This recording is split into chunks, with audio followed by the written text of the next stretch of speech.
64 ഘാതം -1/2 കുറയ്ക്കണം -32 ഘാതം -4/5 വില കാണണം. 64 എന്ന് പറഞ്ഞാൽ 2 6 പ്രാവശ്യം ഗുണിക്കുമ്പോൾ കിട്ടും. 2 ഘാതം 6, 2 × 2 × 2 × അങ്ങനെ 2 6 തവണ ഗുണിച്ചാൽ 64 കിട്ടും. 64 പകരം 2 ഘാതം 6 എന്ന് എഴുതി.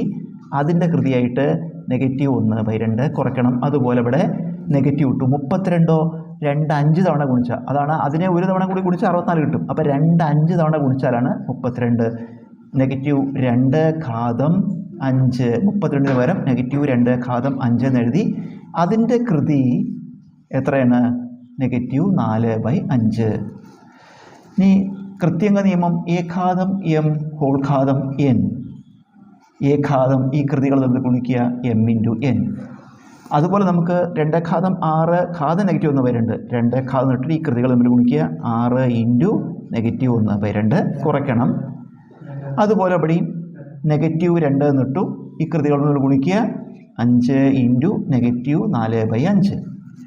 2 ഘാതം ഈ 2ഉം 6ഉം പഠിച്ചെടുക്കുമ്പോൾ 3 വരും. 3 2 6, 3 × -1 -3 കുറയ്ക്കണം. -2 ഘാതം 5ഉം 5ഉം വെട്ടിപ്പോയാൽ -4 എന്ന് വരും.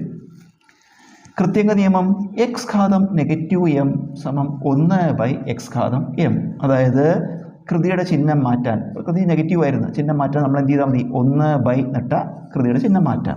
അതുപോലെ ഇപ്പോൾ കൃതിയുടെ ചിഹ്നം നെഗറ്റീവ് ഉണ്ട്, മാറ്റാൻ നമ്മൾ എന്ത് ചെയ്താൽ മതി? 1/ നിട്ടിട്ട് 2 ഘാതം 3 കുറയ്ക്കണം. അതുപോലെ ഇവിടെ ഇടുക. എന്താണ് ഇവിടെ കൃതി നെഗറ്റീവ് അല്ലേ?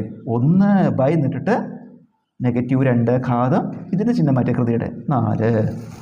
1/2 ക്യൂബ് 8 മൈനസ് 1/, -2 4 തവണ ഗുണിക്കുക.